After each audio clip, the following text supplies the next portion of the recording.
Hindi na problema kung wala kang ulam sa bahay dahil sa talong lang ay yummy na. So guys, magluluto tayo ngayon ng adobong talong. So umpisa na natin. Napakasimple lang ang ating mga ricado. Ayan.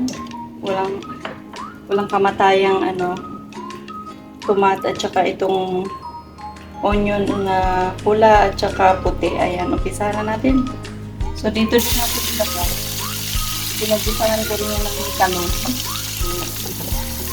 Pagkisahin lang natin yun. Tapos, itutunod natin ito. Garlic. Ano lang ito, mabilisan.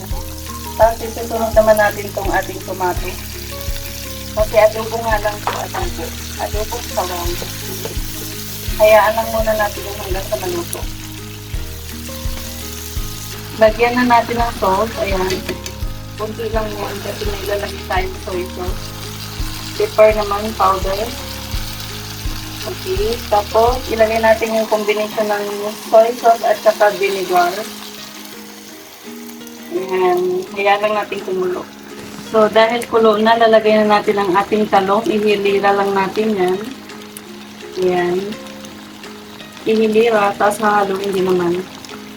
So, kaya ko yung isa-isa kasi may mantika masyado. So, ayan ang ating adobong talong. Halu-haluin lang natin yan.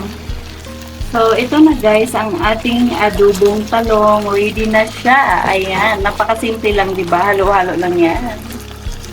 So, pwede na natin itong ilipat. Ayan. See you for my next vlog, everyone.